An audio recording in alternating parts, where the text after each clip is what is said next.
garoto. Putz, obrigado, Jaime. Ô, Boa. Caio, os juros Oi. cada vez mais negativo, que nem ela É, tá eu cada vez saí. mais negativo, e o VIX está testando o O topo VIX de está hoje, né? subindo. É, o VIX está para Isso. 2, 2 Daí e... vai buscar compra no dólar Vamos por buscar causa do gatilho de VIX? compra no dólar. Não, não por causa do VIX. O VIX, ó, vamos lá. Legal isso que você está falando.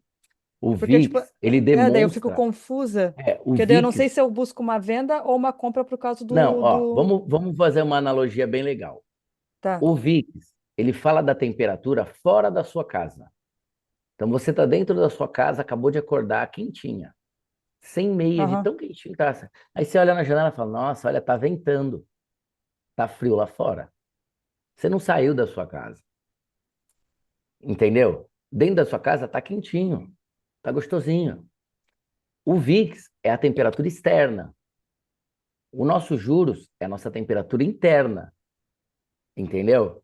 O Sim. nosso mercado, tanto o nosso dólar quanto o nosso índice, eles vão se movimentar pelo nosso juros, pelo nosso IBOV e pelo VIX e pelo índice do dólar. Então, O é... risco, oi, pode falar? Não, não, pode continuar, Caio. O Pode continuar. risco lá fora, ele vai interferir na nossa temperatura, não em nós. Se você abrir a porta da sua casa, o frio vai entrar e vai esfriar a sua casa. Então, assim, se a nossa casa esfriar, é porque o mercado externo começou a influenciar no mercado interno, mas ele não vai influenciar no índice e no dólar, ele vai influenciar nos juros. Lembra do balão? Gente, tem que perguntar isso 500 mil vezes. Ó, o VIX vai interferir nos juros. O VIX vai interferir nos juros. Então a gente tem juros, IBOV, DX e VIX. VIX fala de risco externo, temperatura fora da minha casa. A temperatura fora da minha casa, quando eu abro a porta, gela a minha casa. O que eu não vou sofrer com a temperatura externa, por quê? Porque quando a gente vê um VIX começar a ficar muito positivo e a gente vê que nossos juros vai mexer, o que a gente vai? A gente vai lá e se agasalha, a gente não sofre, a gente consegue andar, a gente vai sair pelado na chuva. Então é aquele negócio. Se a gente vê que o VIX começar a ficar positivo e o nosso índice começar a retrair, o que que a gente vai fazer? Vamos parar de procurar gatilho de compra e vamos começar a procurar gatilho de venda. Agora a gente tem que procurar gatilho de compra. Por quê? O juros está leve, então o mercado vai subir. E o dólar está positivo, o índice do dólar está positivo. É uma referência externa, entendeu? Olha o dólar lá, batendo 0,5, entendeu? Nosso juros está top. Nosso juros é para Sim. alta. Então acontece, quando acontece isso, então do VIX está positivo e independente, mas os juros está negativo, tem que ainda Nós, procura compra gatilho de no índice. compra. O que a gente fica mais cismado é porque é o seguinte, de uma hora para outra, esse juros vira, a gente vai cair. Sim, Então existe uma distorção aí, certo? buscar operação curta, então não vai querer É, fazer 500 é, pontos numa operação, não 300. ficar lá com 300 pontos de stop, aí o seu preço já bateu 150, você tá lá com 300 de stop, entendeu? Então, assim, Uhum. se você tá com. A gente vê que o VIX tem projeção. Por que que eu uso o DMI? Por que que eu uso o DMI nos juros? Porque ele me mostra que se eu tiver que esperar alguma coisa. Sem o DMI, ó, sem o DMI, eu não sei para onde esse índice vai. Eu não sei para onde vai o próximo pavio. O próximo é para cima ou é para baixo? O interesse é comprador ou é vendedor? Não dá para saber. Aí quando a gente traz o DMI para ajudar a gente aqui, o que que a gente já lê? Mesmo sem isso aqui,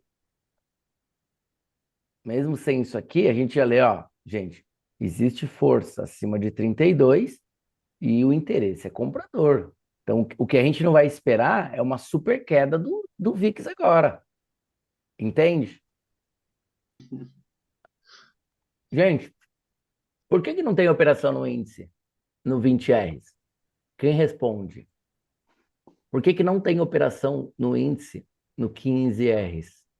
E por que que não tem operação no índice no 11Rs, independente do tempo Todos. gráfico. Força? Força. Acho, o 15R, Caio, eu acho que ele não tem operação que ele tá naquele mesmo suporte de ontem, né? Ele ficou Ó, trabalhando ali atualizado. isso, mas deixa eu te falar uma coisa: suporte e resistência, não tenha medo deles, tá? Eles foram feitos para ser rompido. Mas a falta de força e a falta de interesse não movimenta nem para cima e nem para baixo. Por exemplo, mudança de um DX, do índice do dólar, entrada e saída de dinheiro pela renda fixa, tá? Então, tudo isso ajuda a gente a escolher o lado que a gente vai operar. Olha lá, o índice que era para queda agora já está mostrando um movimento de alta, tá? E o dólar que estava para compra já está mostrando aí uma tendência de queda, perdendo esse 30 aí, perdendo esse fundo aí, ele pode vir buscar o 25, tá bom? O índice do dólar agora voltou a querer subir, está batendo aí 0,7. O VIX está lá em 1,92. Galera, fiquem tranquilos. O dólar andou 9 pontos hoje e o índice andou 120, 190 pontos hoje. Então, resumindo, ninguém andou nada, tá bom? Então, você não perdeu nada.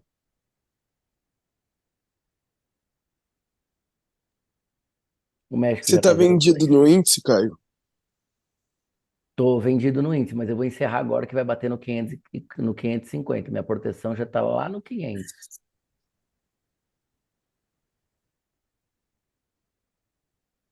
Eu vendi aquele topinho do 650. É.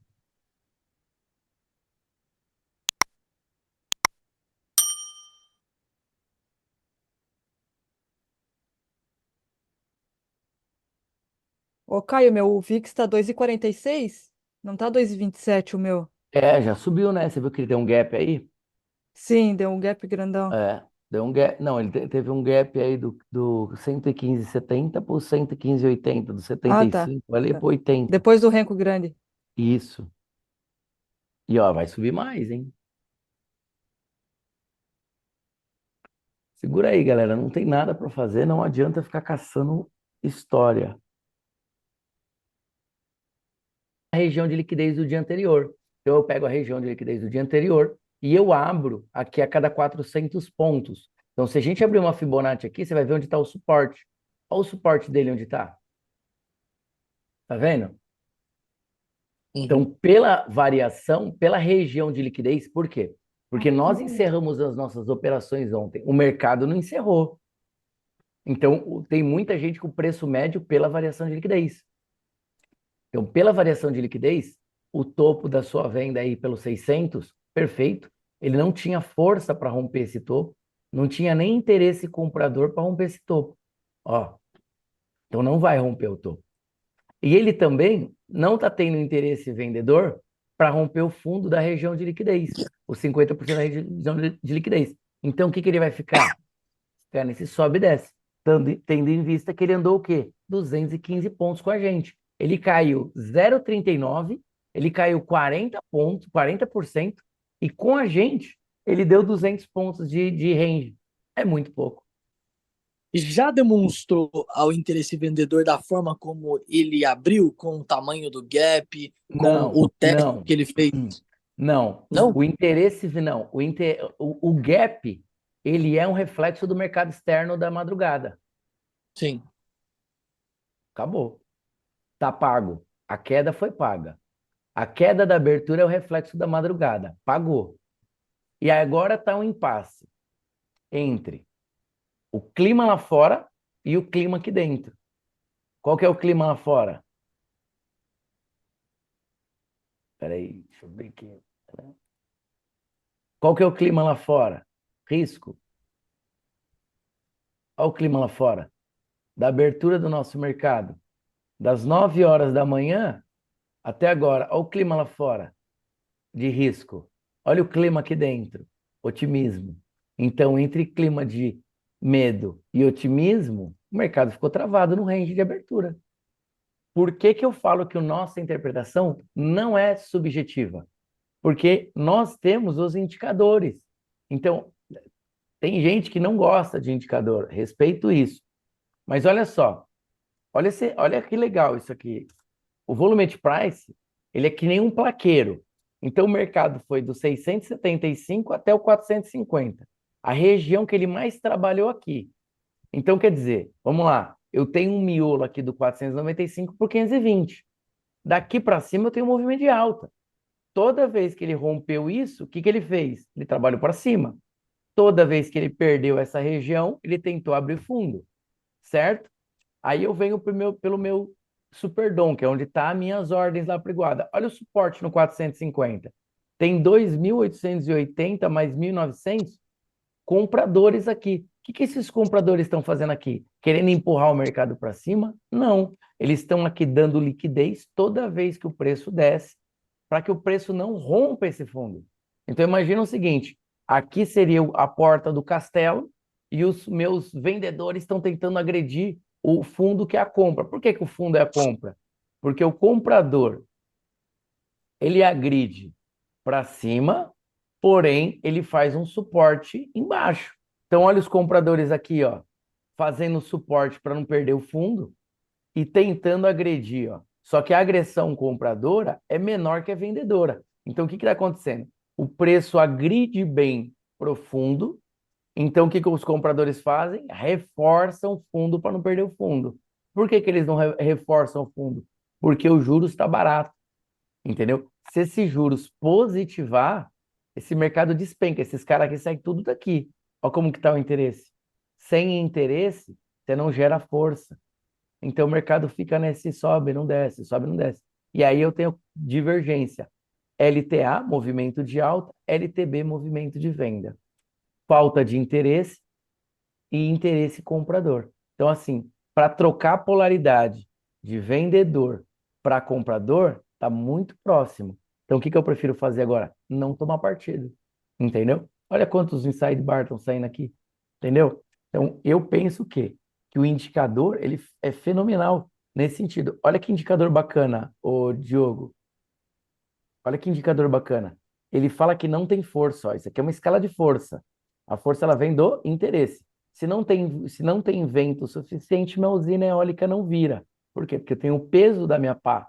Então a minha hélice tem um peso. Então não adianta bater uma brisa que não vai mexer minha pá. Eu preciso de um vento de verdade. É aqui, ó. Aqui tá legal, ó. Movimento de venda, movimento de venda, movimento de venda, de compra, movimento de compra. Olha que legal. Compra, venda, venda, compra. Que indicador fenomenal, né? Ele fala para mim, não faça nada, porque não tem nada a ser feito.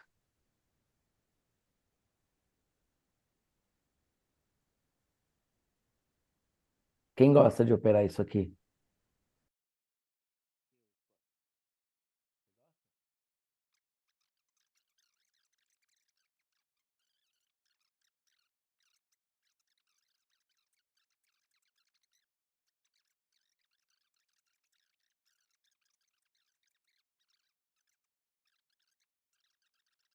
Eu quero ver ponto. Eu quero ver força.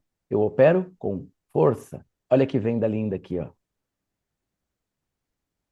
Entendeu, Diogo? Então, a subjetividade a gente tira com o quê? Com o esclarecimento do indicador. Subjetivo é eu tentar adivinhar para onde é o próximo candle. E objetivo é eu saber, entrou movimento de compra. Então, a gente vem para a tela 1, que é a tela do iniciante, e a gente traduz isso. Oi, filha.